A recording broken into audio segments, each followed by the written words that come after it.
আসসালামু আলাইকুম ওয়া রাহমাতুল্লাহ। চমৎকার একটি ভিডিও বন্ধুরা। ইরানে স্থল অভিযান পরিচালনার লক্ষ্যে যুক্তরাষ্ট্রের প্রেসিডেন্ট ডোনাল্ড ট্রাম্প মধ্যপ্রাচ্যে অতিরিক্ত 10,000 সেনা পাঠানোর কথা ভাবছেন। সেখানে বর্তমানে প্রায় 3,000 মার্কিন প্যারাট্রুপার ও 5,000 মেরিন সেনাকে সরাসরি যুদ্ধের জন্য প্রস্তুত রাখা হয়েছে। যুক্তরাষ্ট্রের 24তম মেরিন এক্সপেডিশনারি ইউনিটের সার্জেন্ট উইলিয়াম ওলাসবি তালেবানের যোদ্ধাদের সঙ্গে প্রাণপণে লড়ছে আফগানিস্তানের হেলমান্দ প্রদেশের গার্মসিরে 18 মে 2008। কিন্তু ইরানে স্থল অভিযান পরিচালনার জন্য ট্রাম্প প্রশাসনের এই পরিকল্পনাকে যুদ্ধ বিশেষজ্ঞরা হাস্যকর বলে মনে করেছেন। কারণ ইরানে সামরিকভাবে সফল হতে হলে ট্রাম্পকে মার্কিন সশস্ত্র বাহিনীর প্রায় প্রত্যেক সদস্যকে সেখানে মোতায়েন করতে হতে পারে। মার্কিন সশস্ত্র বাহিনীর বর্তমান সদস্য সংখ্যা 13 লাখের বেশি। ইরাক ও আফগানিস্তানের তিক্ত অভিজ্ঞতা। সাবেক মার্কিন প্রেসিডেন্ট জর্জ ডব্লিউ বুশ 2003 সালের 20 মার্চ ইরাকে হামলা শুরু করেন। 2007-8 সালে ইরাক যুদ্ধ যখন তুঙ্গে, তখন সেখানে প্রায় 1,85,000 মার্কিন ও মিত্রবাহিনীর সেনা ছিলেন। সাদ্দাম হুসেনের পতনের 4 বছর পর গড়ে ওঠা বিদ্রোহ দমন করতে এত বিপুল সংখ্যক সেনা সেখানে অবস্থান করছিল। এই বিদেশি সেনাদের সঙ্গে 4.5 থেকে 5.5 লাখ ইরাকি গভর্নমেন্ট সেনাও যুক্ত হয়েছিলেন। 35,000 মার্কিন ও ব্রিটিশ সেনার একটি বিশাল বহরও হেলমন্ডের নিরাপত্তা নিশ্চিত করতে ব্যর্থ হয়েছিল, অথচ অঞ্চলটি আয়তনে ইরানের চেয়ে 28 ভাগের ছোট। এরপরও দেখা গেছে আল কায়েদা ও সাদ্দামের বাট পার্টির কিছু সদস্য নিয়ে গঠিত তথাকথিত ইসলামিক স্টেট IS 2014 সালে ইরাকের উত্তরাঞ্চলের বড় অংশ দখল করে নেয়। এর অর্থ দাঁড়ায় অভ্যন্তরীণ বিদ্রোহে টালমাটাল ইরাক পরিস্থিতি সামাল দিতে 7.5 লাখ সেনাও যথেষ্ট ছিল না। অথচ ইরান আয়তন ও সামরিক শক্তিতে ইরাকের চেয়ে অনেক শক্তিশালী। অভিযানের সুনির্দিষ্ট উদ্দেশ্য না থাকলে এই যুদ্ধ ব্যর্থ হতে বাধ্য। এখন পর্যন্ত ইরানের বিরুদ্ধে যুক্তরাষ্ট্রের এই যুদ্ধের পেছনে কোনো স্পষ্ট রাজনৈতিক বা সামরিক উদ্দেশ্য নেই। স্যার নিক বোর্টন, ইরাক ও আফগান যুদ্ধের অভিজ্ঞতা সম্পন্ন সাবেক ব্রিটিশ লেফটেন্যান্ট জেনারেল।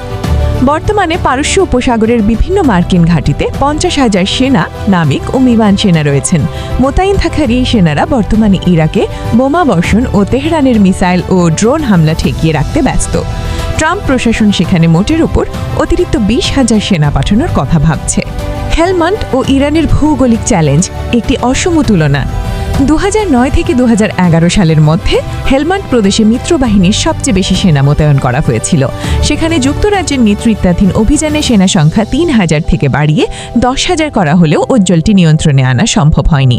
পরবর্তীকালে পরিস্থিতি সামাল দিতে সেখানে অতিরিক্ত 25,000 মার্কিন মেরিন সেনা পাঠানো হয়েছিল। বিশ্বের বৃহত্তম রণতরী USS জেরাল্ড আর ফোর্ড এরই মধ্যে মধ্যপ্রাচ্যের জলসীমায় মোতায়েন করা হয়েছে। বিস্ময়কর তথ্য হল 35,000 মার্কিন ও ব্রিটিশ সেনার সেই বিশাল মহড়ও হেলমন্দের নিরাপত্তা নিশ্চিত করতে ব্যর্থ হয়েছিল, অথচ অঞ্চলটি আয়তনে ইরানের তুলনায় 28 ভাগের ছোট। এদিকে প্রায় 90 মানুষের দেশ ইরান আয়তনে অনেকটা পশ্চিম ইউরোপের সমান। এমন একটি দেশের বিরুদ্ধে স্থল অভিযানের জন্য বর্তমানে যে পরিমাণ মার্কিন সেনা পাঠানোর চিন্তা করা হচ্ছে তা আফগান যুদ্ধের হেলমান্দে পাঠানো সেনার চেয়েও কম। ন্যাটোর কিছু সাবেক জেনারেলও মনে করেন ইরানি স্থলযুদ্ধে সফল হতে হলে যুক্তরাষ্ট্রকে 10 লাখের বেশি সেনা সেখানে পাঠাতে হবে। বর্তমানে পারস্য উপসাগরে যুক্তরাষ্ট্রের শক্তিশালী দুটি ইউনিট 31 ও 11তম মেরিন এক্সপেডিশনারি ইউনিট অবস্থান করছে। USS ট্রিপোলি ও USS বক্সার নামের দুটি ছোট রণতরীকে কেন্দ্র করে গঠিত এই দুটি ইউনিট মূলত যুক্তরাষ্ট্রের অ্যাটাক ডগ বা দুর্ধর্ষ আক্রমণকারী দল হিসেবে পরিচিত। এই দুটি ইউনিটে প্রায় 2,500 সদস্য সেনা রয়েছেন। ইরানের খার্গ দ্বীপ দখল করতে চায় যুক্তরাষ্ট্র। এই দ্বীপে ইরানের মোট রপ্তানি তেজের প্রায় 90% প্রক্রিয়াজাত করা হয়। এছাড়া হরমুজ প্রণালীর 21 মাইল প্রশস্ত জলসীমায় চলাচলকারী জাহাজের ওপর ইরানের হুমকি মোকাবেলায় এইসব ইউনিট ব্যবহার করা হতে পারে। প্রাথমিক পর্যায়ে হরধরা তারা সফল হবে, কিন্তু এই সাফল্য কতক্ষণ স্থায়ী হবে তা নিয়ে প্রশ্ন রয়েছে। ইরানের স্থল যুদ্ধে সফল হতে যুক্তরাষ্ট্রের 10 লাখ সেনা লাগবে, কয়েক হাজার পাঠানো হাস্যকর। তো বন্ধুরা, ভিডিও ভালো লাগবে লাইক, কমেন্ট, সাবস্ক্রাইব করে দিও প্লিজ।